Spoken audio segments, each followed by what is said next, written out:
Magandang araw po mga ka-backyard. For today's video po ay magluluto tayo ng adobong paa ng manok. Pero hindi lang po basta adobo yan dahil gagawin natin yung times 10 spicy adobong paa ng mga manok. Ihanda nyo na po yung isang kalderong kanin nyo dahil sigurado pong mapapasaba kayo sa pagkain itong ating lulutuin ngayong araw.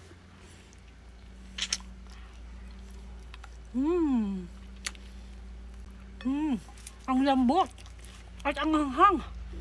Tara po mga ka-backyard, wag na natin itong patagalin at lutuin na natin itong ating adobong paa ng manok. Meron tayo ditong mga kalahating kilong paa ng manok. Ang gagawin ko lang po ay tatanggalin ko lang ang kanyang mga kuko at lalamasin ko yan sa asin at suka para talagang mawala yung kanyang langsa. Pagkatapos nating lamasin yan sa asin at suka ay huhugasan lang natin yan ng maigi, mga 3 beses po para talagang malinis na malinis itong ating mga paa ng manok.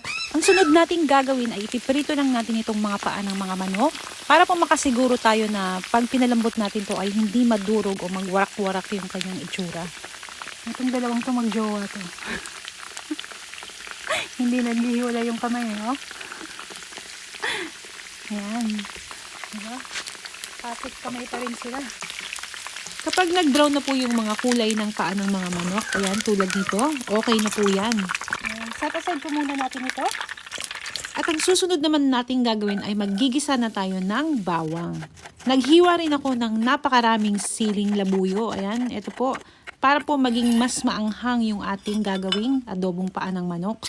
At kung nanonood ka pa rin, paki-comment naman po mga ka-backyard kung saan bansa kayo nakatira para po malaman natin kung hanggang saang bansa umaabot itong ating mga video. Kapag nag-translucent na yung ating mga ginisang aromatics, maglalagay na tayo ng isang buong chicken cube. Susunod na rin natin ilagay agad yung toyo. Mga kalahating cup po ng toyo ang inilagay ko dyan at suka. Yung suka po ay mas marami para po mas maasim po yung kanyang maging lasa dito sa adobo. At kapag mag-caramelize na yan ng bahagya ay ibabalik na natin yung ating napritong mga paa ng manok. Lalagyan ko na rin yan ng tubig, pamintang buo at pambalanse ang asukal. Para naman sa extra aroma, lalagyan natin yan ng laurel. Takpan at balikan natin maya-maya. Makalipas po ang 30 minutong pagpapakulo, check na po natin yung ating niluluto. Yan o. Yan.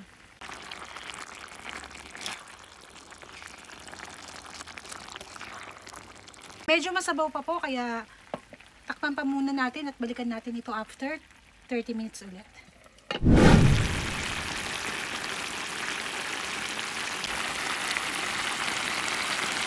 Makalipas ang 1 oras na pagluluto dito sa mga paa ng mga manok, ayan po ang kanyang itsura. Nilakasan ko na po yung kanyang apoy para mas mag-iga pa po yung itong sabaw natin. Kasi mas masarap po yung medyo nagmamantika at yung sarsa.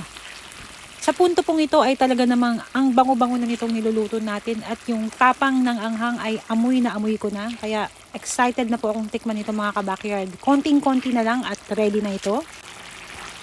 At kung natatakam ka na dito sa ating iniluluto, paki-comment naman po mga ka-backyard at paki-share na rin po itong ating video. Maraming salamat po.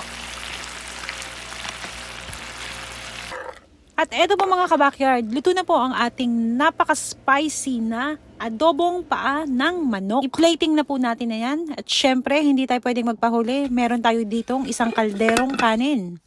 At kung hindi mo pa nalalike ang aking bagong Facebook page, paki-hit lang po ang like at follow para ma-update po kayo kapag mag-upload ako ng bagong mga videos. Ayan po. Ito na po yung ating adobong paa ng mga manok times 10 spicy.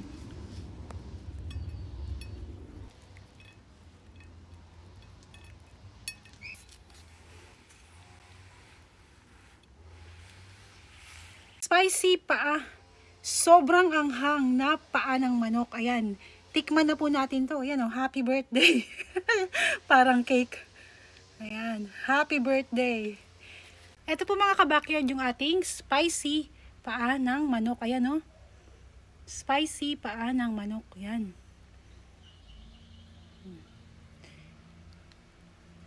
Tikman na po natin.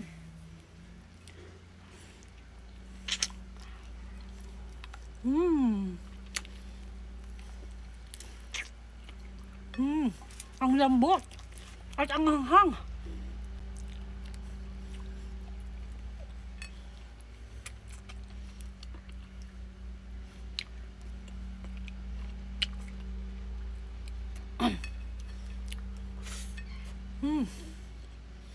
Ang sarap.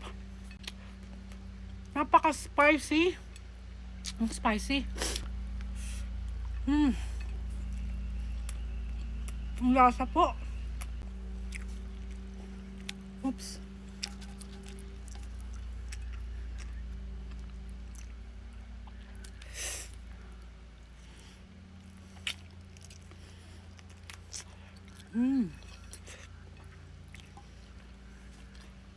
Sarap.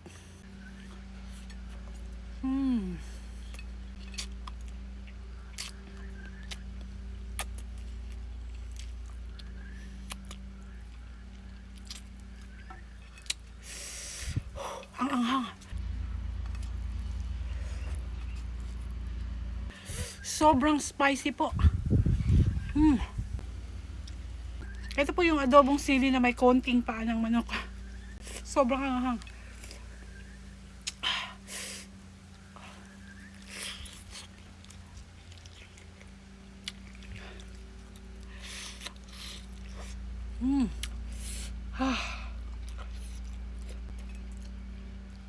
Parang ka-level na yung times 10 na samyang.